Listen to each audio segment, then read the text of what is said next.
Hello student, welcome to সৃজন। তো আশা করি তোমরা খুব ভালো আছো এবং সুস্থ আছো এবং তোমাদের পড়াশোনাটাও খুব বেস্ট লেভেল নিয়ে তোমরা পড়াশোনাটা করছো এবং ফোকাস ওয়েতে পড়াশোনা করছো। তো আগের ভিডিওতে আমরা ডিসকাস করেছিলাম অ্যাবাউট রেসপিরেশন সম্পর্কে, রেসপিরেশনের যে প্রসেস সেই প্রসেসগুলো সম্পর্কে কথা বলেছিলাম। আজকের ভিডিওতে বেসিক্যালি আমি আজকে আলোচনা করব যে কিভাবে গ্লাইকোলাইসিসটা হলো। আগের দিন আমি পুরো প্রসেসটা বলেছিলাম, তাই তো, যে কিভাবে গ্লুকোজ থেকে পাইরুভেট তৈরি হয়, কত অণু এটিপি তৈরি হয় এই প্রসেসে, এবং কিভাবে এখান থেকে এনএডিএইচ রিডাকশন হয়, বিজারিত হয়, এবং সেই এনএডিএইচ এর ভবিষ্যৎ কোথায় সেটাও আমি আগের ভিডিওতে বলেছিলাম। আজকের ভিডিওতে আমরা ডিসকাস করব যে কিভাবে একদম ফর্মুলেটেড বা কিভাবে জানবো যে গ্লুকোজ 6-ফসফেট থেকে গ্লুকোজ বা ফ্রুক্টোজ 6-ফসফেট তৈরি হচ্ছে, কিভাবে আইসোমার কাজ করছে বা কিভাবে উৎসেচকগুলো কাজ করছে। এছাড়াও জানবো আজকের ভিডিওতে যে ফার্মেন্টেশন কিভাবে হয়। ফার্মেন্টেশন তোমরা জানো সন্ধান পদ্ধতি, এবং সেখানে জাইমেজ বলে উৎসেচকটা প্রধান হিসাবে কাজ করে, প্রধান উৎসেচক হিসাবে কাজ করে জাইমেজ। এবং এই জাইমেজ শুধুমাত্র একটা উৎসেচক না, এটা অনেকগুলো উৎসেচকের সংমিশ্রণ বলতে পারো, যেটা সন্ধান প্রক্রিয়া করে, গ্লাইকোলাইসিস প্রক্রিয়াটাকে আরও বাড়িয়ে দেয় নেক্সট উইদাউট অক্সিজেনের ক্ষেত্রে। ঠিক আছে, তাহলে চলো ডিসকাস করা যাক। প্রথমে আমি আগের দিনের এটা সিলেবাসটা আর একবার আমি রিভাইজ করে নেব যে গ্লুকোজের পুরো প্রসেসটা কী কী ছিল। তোমরা নিশ্চয় জানো যে গ্লুকোজ থেকে প্রথমে কি তৈরি হয়েছিল। গ্লুকোজ থেকে তৈরি হয়েছিল গ্লুকোজ 6-ফসফেট। গ্লুকোজ 6-ফসফেট। আচ্ছা, গ্লুকোজ 6-ফসফেট থেকে হয়েছিল ফ্রুক্টোজ 6-ফসফেট। আমি শর্ট ফর্মে লিখে নিচ্ছি। ফ্রুক্টোজের পর হয়েছিল ফ্রুক্টোজ 1,6-বিস-ফসফেট। এরপর এখান থেকে দুটো ভাগে ভাগ হয়ে গেছিল ডাইহাইড্রক্সি অ্যাসিটোন আর পিজিএল ফসফোগ্লিসারালডিহাইড, তাই তো দেখা যাচ্ছে। হ্যাঁ, ফসফোগ্লিসারালডিহাইড। এটা কত কার্বন ছিল? 3 কার্বন। এটা কত কার্বন? 3 কার্বন। এরপর ফসফোগ্লিসারালডিহাইড থেকে হয়েছিল বিস-ফসফোগ্লিসারালডিহাইড, বিপিজিএল। এরপর এটা ছিল 1,3। এরপর 2, 1টা উঠে যাবে, জাস্ট 3 পিজিএল। এরপর 2 পিজিএল। এরপর পেপ, অ্যান্ড লাস্ট তৈরি হয়েছিল পাইরুভেট, যেটা কত কার্বনের? 3 কার্বনের। কত অণু? 2 অণু পাইরুভেট। আজকে আমরা পুরো ডিটেলসে জানবো যে কিভাবে গ্লুকোজ থেকে গ্লুকোজ 6-ফসফেট হয় এবং কোনটা এনার্জি ইনভেস্টিং প্রসেস। ঠিক আছে, তাহলে চলো শুরু করা যাক ভিডিওটা। ফার্স্ট আমি এখানে লিখে নেব গ্লুকোজ। এই গ্লুকোজের আমি স্ট্রাকচার আঁকবো। আশা করি এইটার পর আর কোনো কনফিউশন থাকবে না এটার ব্যাপারে, এটা গ্যারেন্টি দিচ্ছি আমি। দেখো, গ্লুকোজের কটি থাকে কার্বন? না 6টি কার্বন থাকে। 1টি কার্বন, 2টো কার্বন, 3টে, 4টে, 5, 6। কোথায় স্যার? দেখাচ্ছি। এটা 1টা কার্বন, 2টো, 3টে, 4টে, 5টা, আর এখান থেকে আবার কি হবে? CH2OH। ওকে, CH2OH। এবার এটা কত কার্বন? 6 নম্বর কার্বন। এবার তোমরা জানো যে এখান থেকে তৈরি হয় গ্লুকোজ 6-ফসফেট। সাহায্য করে কোন এনজাইম? হেক্সোকাইনেজ। তাহলে চলো হেক্সোকাইনেজ আঁকা যাক। এটাও আঁকতে পারো, HOH নাম নিতে পারো, HOH, OH।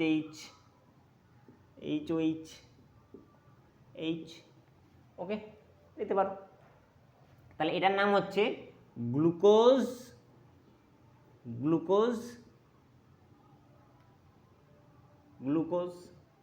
ঠিক আছে, আলফা ডি গ্লুকোজ বলতে পারো।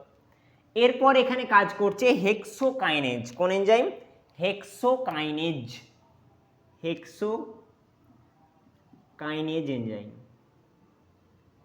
হেক্সোকাইনেজ এনজাইম, হেক্সোকাইনেজ এনজাইম কীভাবে কাজ করবে দেখে নাও ভালো করে।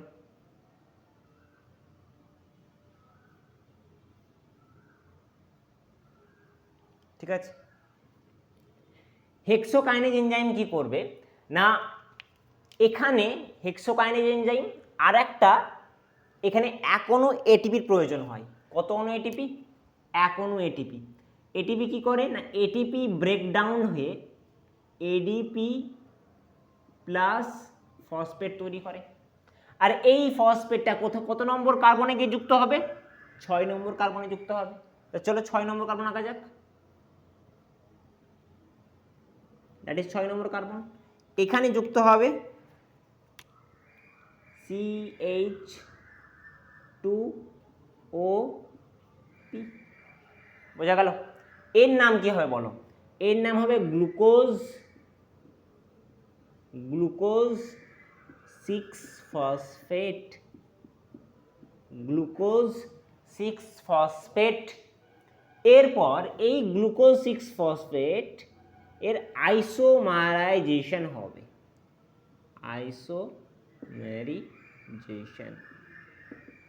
আইসোমারে কি হবে না, এর স্ট্রাকচারটা চেঞ্জেস হবে। এর স্ট্রাকচার চেঞ্জেস হবে কি করে দেখো। এটা কত নম্বর কার্বন? 6 নম্বর। এটাও 6 নম্বর হবে, দেখে নাও ভালো করে।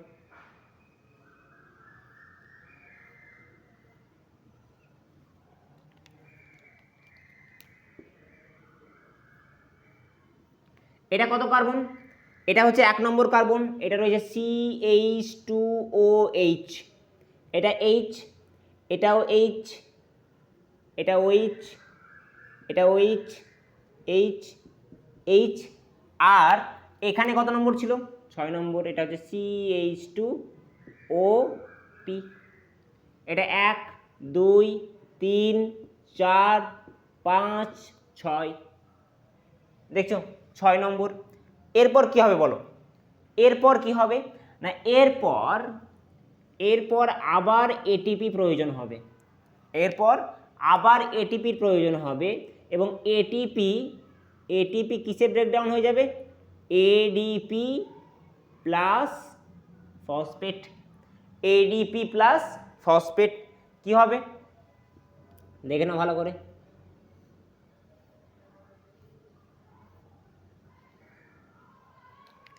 ফার্স্ট, আবার সাইকেলের রিং স্ট্রাকচারের বাইরে কোন কার্বনটা ফাঁকা আছে তুমি বলো?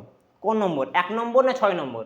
6 নম্বর কার্বনে অলরেডি ফসফেট যুক্ত হয়ে গেছে, তাহলে 1 নম্বর কার্বনে আমার OH আছে। এটাকে আমি কি হবে, এখানে এইচটা উঠে কি যুক্ত হবে? ফসফেট যুক্ত হবে। তো চলো শুরু করা যাক। এখানে আর এখানে জাস্ট আমি করছি কারণ এখানে অলরেডি ছিল, এটা ছিল CH2OP। আর এটাতে কত নম্বর হয়ে যাবে? এটাও CH2OP। ঠিক আছে, H। এর নাম কি হয়ে যাবে? এর নাম হয়ে যাবে ফ্রুক্টোজ। ঠিক আছে, ফ্রুক্টোজ অন 1 নম্বর। এটা 1 নম্বর কার্বন, এটা 6 নম্বর কার্বন, তাহলে 1,6-bis-ফসফেট। 1,6-bis-ফসফেট। স্যার এটার নাম বললেন না? এটার নামও লিখে দিচ্ছি। এটার নাম হবে ফ্রুক্টোজ 6-ফসফেট। দেখতেই পাচ্ছ কত নম্বর কার্বনে ফসফেট যুক্ত আছে? 6 নম্বর কার্বনে। তাহলে 6 নম্বর কার্বনে। আশা করি বুঝতে পারছো বা বুঝতে পারছো? পুরোপুরি আসছে অবশ্য, একদম খুব সুন্দরভাবে আসছে। হ্যাঁ একদম। এবার দেখো এখানে 1 নম্বর স্টেপে কি হলো না, গ্লুকোজ থেকে গ্লুকোজ 6-ফসফেট তৈরি হলো। 1 নম্বর, এটা 1 নম্বর প্রসেস, এটা 1 নম্বর, এটা 2 নম্বর, এটা 3 নম্বর, আর এটা হচ্ছে 4 নম্বর। এই 4খানা স্টেপটাকে বলা হয় এনার্জি ইনভেস্টিং স্টেপ। কি বলা হয়? Energy investing step. অর্থাৎ এই 4খানাতে 1 নম্বর এবং 3 নম্বর, 1 নম্বর এবং 3 নম্বরে এনার্জি খরচ হয়েছে না তৈরি হয়েছে? না স্যার, এখানে এটিপি ভেঙে এডিপি প্লাস ফসফেট তৈরি হয়েছে। অর্থাৎ এখানে এনার্জি এনার্জি ইউটিলাইজ হয়েছে, এনার্জি ব্যবহৃত হয়েছে। তাহলে কত নম্বর কার্বনে এনার্জি ইউজ হয়েছে এটা মনে রাখো, এখানে নোট ডাউন করে নাও ছোট্ট করে, এখানে নোট করে লিখে নাও, নোট করে লিখে নেবা স্টার চিহ্ন দিয়ে, যে 1 নম্বর ফার্স্ট এবং থার্ড স্টেপে কি লিখেছে, এনার্জি ইনভেস্টিং স্টেপ, যাকে আমি শর্ট ফর্মে EIS দিয়ে চিহ্নিত করতে পারি। এনার্জি ইনভেস্টিং স্টেপ ফার্স্ট এবং থার্ড স্টেপকে আমি বলবো EIS, কারণ এই দুটো প্রসেসে, এই দুটো জায়গায় আমার এনার্জি দরকার হয়েছে। কত নম্বর, তাহলে কত ATP খরচ হয়েছে অলরেডি, তাহলে এই দুটো প্রসেসে আমার এক অণু করে টোটাল কত অণু ইউজ হয়ে গেছে, 2 অণু ATP অলরেডি ইউজ হয়ে গেছে, এখন পর্যন্ত কিন্তু এনার্জি তৈরি হয়নি। তাহলে দেখতে পাচ্ছ যে কোনো কিছুর বিনিময়ে কোনো কিছু পাওয়া যায়।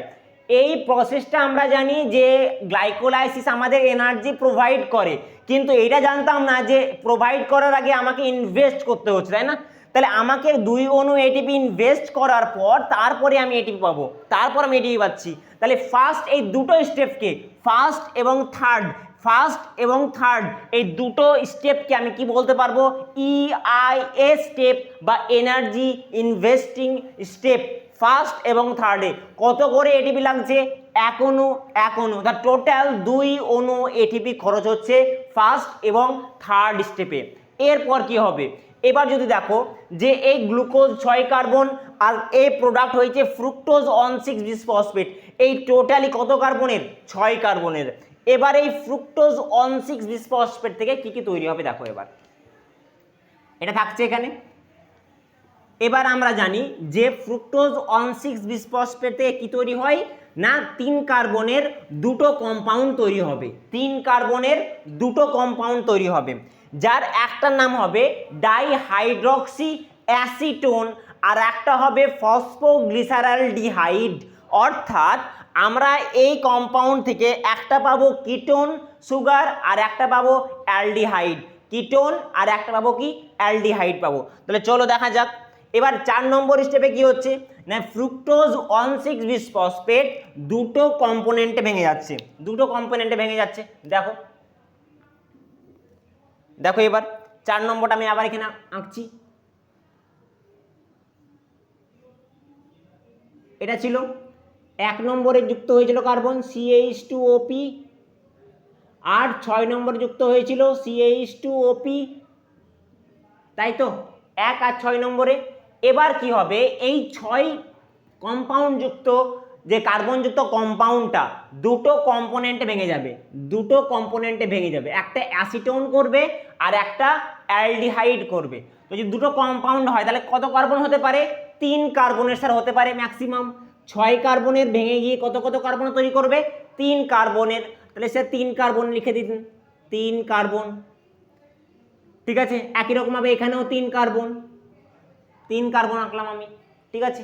এবারে একটা বললে অ্যাসিটালডিহাইড বা অ্যালডিহাইড, তাহলে CH দিতে পারি আমি।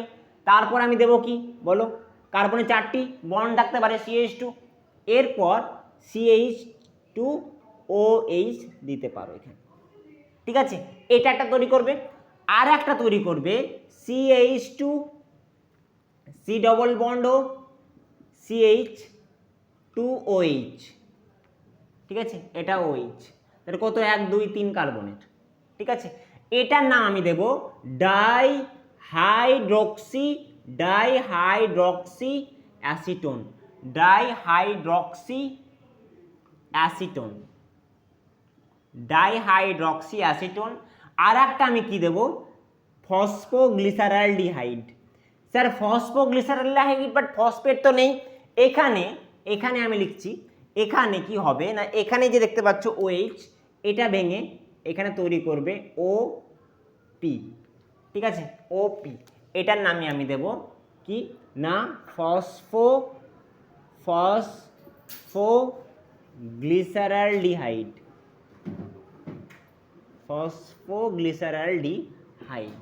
ঠিক আছে, তাহলে এটা কত কার্বনের হলো? স্যার 3 কার্বনের হলো এটা। আর একটা ডাইহাইড্রক্সি অ্যাসিটোন, এটাও 3 কার্বনের। এবার এই যে ডাইহাইড্রক্সি অ্যাসিটোন এবং ফসফোগ্লিসারালডিহাইড, এরা কি করতে পারে, এরা আবার কি হতে পারে না অ্যাসিটোন বা এই কিটোনটা আবার কিসে কনভার্ট হতে পারে, অ্যালডিহাইডে কনভার্ট হতে পারে। অর্থাৎ আমাদের টোটাল বা লাস্ট ফাইনাল প্রোডাক্ট কত কার্বন হতে পারে? 3 কার্বনের দুটো, 3 কার্বনের দুটো। এবার আমি দেখব যে ফসফোগ্লিসারালডিহাইড থেকে কি তৈরি হয়। তোমরা জানো যে বিপিজিএ তৈরি হয়, অর্থাৎ বিস ফসফোগ্লিসারালডিহাইড। কত কত কার্বনে?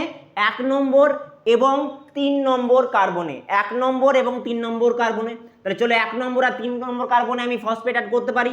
তাহলে 1 নম্বর আর 3 নম্বর কার্বনে ফসফেট অ্যাড করবো আমি। CH2 COOP and OH, আচ্ছা OP, ঠিক আছে OP। এর নাম আমি কি দেবো, এর নাম কি দেবো? দেখো এটা 1 নম্বর কার্বন, 2 নম্বর কার্বন, 3 নম্বর কার্বন। তাহলে 3 নম্বর কার্বন, তাহলে এর নাম আমি দেবো কত কত কার্বনে যুক্ত আছে ফসফেট?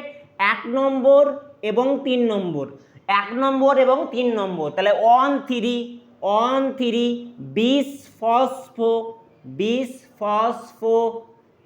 ফসফো গ্লিসারিক অ্যাসিড দিতে পারি না? দিতে পারি না? দিতে পারি। 1,3 বিশ ফসফোগ্লিসারালডিহাইড। এরপর কি হবে? এরপর এটা কত কম্পাউন্ডে, কত কার্বন কম্পাউন্ড? 3 নম্বর, 3টে কার্বন, 1 2 3।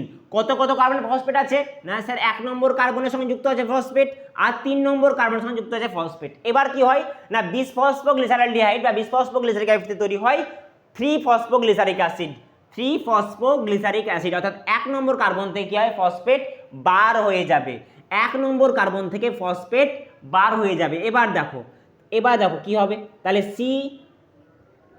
CH3 CH2,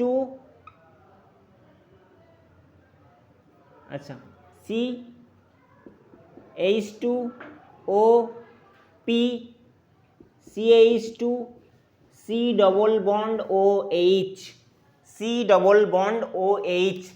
আর এখান থেকে কি হবে বলো?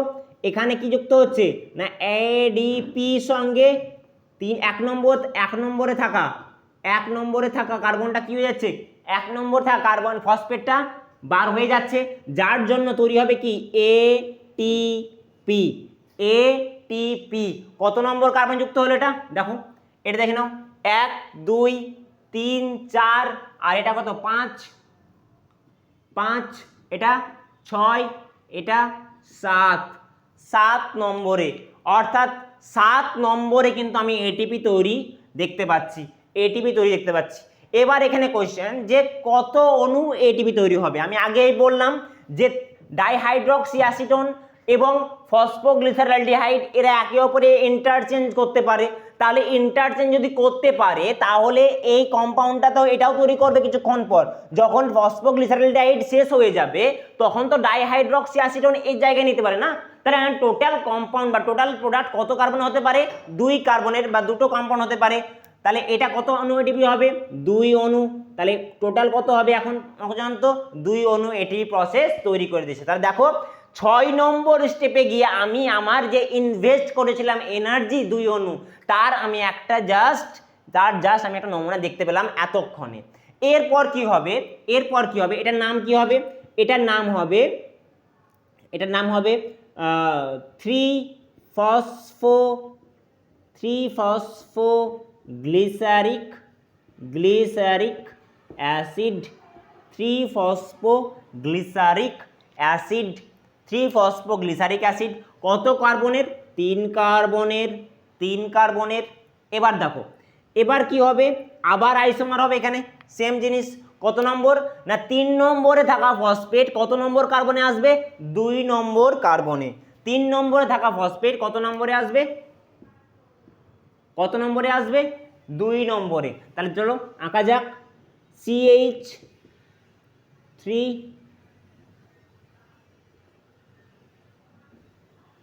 CH3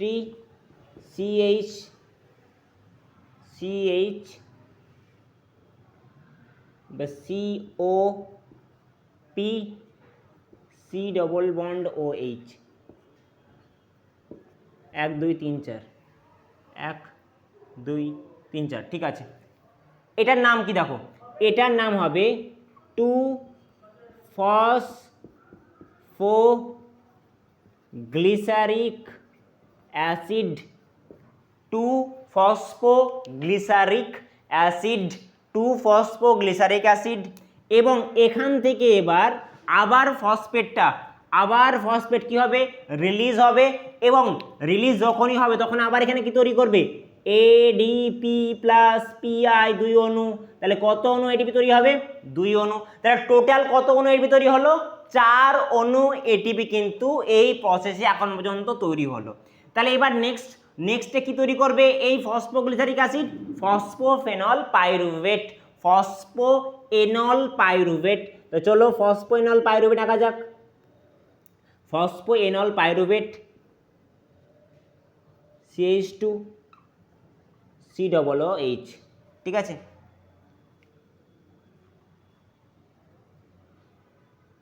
ফসফোএনল পাইরুভেট 2 4, এটা 2 2 4 হয়ে গেল, এটা 2 3, আচ্ছা দেখে নিব এখানে। আচ্ছা ফসফোএনল পাইরুভেট, ঠিক আছে ঠিক আছে। এর নাম কি হবে, এর নাম হবে পেপ বা ফসফোএনল পাইরুভেট, ফসফোএনল পাইরুভেট। অ্যান্ড নেক্সট এবং লাস্ট প্রোডাক্ট তৈরি হচ্ছে pyruvate, pyruvate CH3 C double bond O CH3, that is pyruvate, কত কার্বনের, 2 কার্বনের। সবগুলো দেখতে পাচ্ছ তো, খুব সুন্দরভাবে উঠছে একদম জাকাস, ঠিক আছে। তাহলে টোটাল কত হলো প্রসেস দেখো, 7 8, এটা কত 9, আর এটা কত 10। অর্থাৎ টোটাল গ্লাইকোলাইসিসে কটি প্রসেস, 10 খানা প্রসেস তুমি দেখতে পাচ্ছ, 10 খানা প্রসেস। তাহলে শুরু হয়েছিল সেই ছোট্ট গ্লুকোজ থেকে, বা এর আগেও যদি বলো তাহলে শুরু হয়েছিল কোথা থেকে, ডাইস্যাকারাইড সুক্রোজ থেকে। সেটাই ইনভার্টেজের সাহায্যে দুটো কম্পাউন্ডে ভেঙে গিয়েছিল 6 কার্বনের, একটা ছিল গ্লুকোজ আর একটা ছিল ফ্রুক্টোজ। তো সেই গ্লুকোজের এটা ভাঙানো হলো। তাহলে টোটাল আমি যদি বলি, টোটাল এটিপি তৈরি হলো কত, এখানে টোটাল প্রডিউস কত হলো এটিপি, না 4 অণু এটিপি তৈরি হলো, টোটাল 4 অণু তৈরি হলো। কিন্তু কত অণু তো ইউজ হয়ে গেছিল, কত অণু, না 2 অণু ইউজ হয়ে গেছিল। তাহলে আমার নেট এটিপি কত পেলাম, আমি নেট এটিপি কত পেলাম, না 4 - 2, অর্থাৎ 2 অণু এটিপি আমি গ্লাইকোলাইসিসের মাধ্যমে পাবো। কত অণু গ্লুকোজকে ভেঙে, 1 অণু গ্লুকোজকে ভাঙার পর কত অণু এটিপি পাবো, 2 অণু। এবার তোমাকে যদি বলা হয় যে কত অণু NADH পাওয়া যায়, 2 অণু NADH পাওয়া যায়। আচ্ছা এটাও লিখতে পারো, NADH কত অণু, 2 অণু, ঠিক আছে। কত অণুকে ভেঙে, 1 অণু জাস্ট তোমার গ্লুকোজকে ভেঙে। এবার যদি বলা হয় 1 অণু সুক্রোজকে ভেঙে কত অণু এটিপি পাতে পারো, তাহলে ভাই 1 অণু গ্লুকোজকে ভেঙে কত পাও তুমি, 2 অণু। তাহলে ফ্রুক্টোজকে ভেঙে কত পাবা, 2 অণু। তাহলে টোটাল কত, 4 অণু এটিপি, 4 অণু এটিপি। আর এখান থেকে প্রত্যেক বছর তুমি নিট, জেনপাস বা যে কোনো এক্সাম তুলে নাও তুমি, ঠিক আছে, সেখান থেকে পেয়ে যাবে যে গ্লাইকোলাইসিস থেকে কোয়েশ্চেন এসছে। কারণ রেসপিরেশন পড়ছো আর গ্লাইকোলাইসিস পড়ছো না এরকম কোনো হয় না, ঠিক আছে। রেসপিরেশন পড়লে তোমাকে দুটো প্রসেস জানতেই হবে, সেটা হচ্ছে গ্লাইকোলাইসিস আর ক্রেবস সাইকেল। আর একটা জানতে পারো ফার্মেন্টেশন বা বলতে পারো যেটা সন্ধান প্রক্রিয়া তোমরা পড়েছো বাংলায়, সেটাকে তুমি জানতে হবে। সেখানে ল্যাকটিক অ্যাসিড ফর্মেশন কিভাবে হয়, বা কিসের অভাবে ল্যাকটিক অ্যাসিড ফর্মেশন হয়, কখন ল্যাকটিক অ্যাসিড ফর্মেশন হয়, ল্যাকটিক অ্যাসিড ফর্মেশনের ফলে আমাদের দেহের কি ইফেক্ট পড়তে পারে, এবং সেই ল্যাকটিক অ্যাসিডকে পুনরায় কিসে কনভার্ট করে আমাদের বডি, এবং সেই প্রোডাকশনে কনভার্টে আমাদের কোন অর্গান এর অংশগ্রহণ করে। টোটাল মানে পুরোটাই আমাদের কিন্তু এই রেসপিরেশন চ্যাপ্টারে আমরা শেষ করবো এবং জানবো, ঠিক আছে, প্রত্যেকটা জিনিস জানবো। এছাড়া জানবো ক্রেবস সাইকেল, যেখানে পুরোপুরি গ্লুকোজ জারিত হয়ে যায়, যে 2 অণু, যে আমি 3 অণু পাইরুভেট পেলাম, এই পাইরুভেট কিছুক্ষণ পর আবার কোথায় প্রবেশ করবে না ফেট অফ পাইরুভেট কোথায় না ফেট অফ পাইরুভেট বলা হয় মাইটোকন্ড্রিয়াকে, কারণ মাইটোকন্ড্রিয়ায় কেবলমাত্র অর্গান যেখানে এই যে 3 কার্বনের পাইরুভেট তৈরি হলো সেখানে গিয়ে পূর্ণ জানিত হবে, একটা হবে লিঙ্ক রিয়াকশন আর একটা হবে ক্রেবস সাইকেল। হ্যান্স ক্রেবস বলেছে তার নাম অনুসারে এই তোমার ক্রেবস সাইকেলটা বা টিসিএস সাইকেল বা সাইট্রিক অ্যাসিড সাইকেল অনেক নামে তোমরা জানো হয়তো বা পড়েছো নিচু ক্লাসে, সেটা সম্পর্কে আমরা জানবো। ঠিক আছে, তো আজকের ক্লাসটা তোমার এখান পর্যন্ত শেষ হলো। এই প্রসেসগুলো মনে রাখবে যে কত নম্বর স্টেপে আমার এনার্জি তৈরি হচ্ছে, কত নম্বর প্রসেসে এনার্জি আমার ইউটিলাইজ হচ্ছে, কোন কোন এনজাইম এখানে ইউজ হচ্ছে এবং কোন কোন প্রসেসে আমাদের স্ট্রাকচারের চেঞ্জেস আসছে। ঠিক আছে, পুরোটাই জানবা, কোনটা অ্যালডিহাইড, কোনটা কিটোন, কোনটা ফ্রুক্টোজ, কোনটা গ্লুকোজ, পুরোটাই আমি জানালাম আজকে। ঠিক আছে, স্ট্রাকচার ওয়াইজ জানিয়ে দিয়েছি। আগের ক্লাসটা আমি লিখিয়েছিলাম, এটা স্ট্রাকচার ওয়াইজ আমি বোঝালাম। আশা করি পুরোটাই ক্রিস্টাল ক্লিয়ার হবে তোমাদের। যদি ভালো লাগে অবশ্যই একটা লাইক দিও ভিডিওতে, আর যদি প্রথম হও তুমি তাহলে অবশ্যই সাবস্ক্রাইব করো আমাদের চ্যানেলটাকে। ঠিক আছে, আর আমাদের অ্যাডমিশনে চলছে, যারা নিউ 11th অ্যাডমিশন নিতে চাও তারাও তোমাদের কিন্তু আমাদের অফলাইন সেন্টারে গিয়ে অ্যাডমিশনটা নিতে পারো। ঠিক আছে, খুব আমাদের তো চলছে এই অ্যাডমিশনটা। প্লাস যারা ভাবছো যে 1 বছর ড্রপ করে নিট এবং জেনপা বা তুমি ভাবো যে যেই মেন বা যেই অ্যাডভান্সে ভালো একটা রেজাল্ট করতে, তাহলে সেটাও তোমাদের অ্যাডমিশন শুরু হয়ে গেছে আমাদের ইনস্টিটিউটে। তোমাদের যে লিঙ্কটা সেটা আমাদের থাকছে, এর যে লোকেশন সেটারও লিঙ্ক আমরা দিয়ে দেবো ডেসক্রিপশানে। ঠিক আছে, তো আজকের জন্য এখানে দেখা হচ্ছে নেক্সট একটা ভিডিওতে।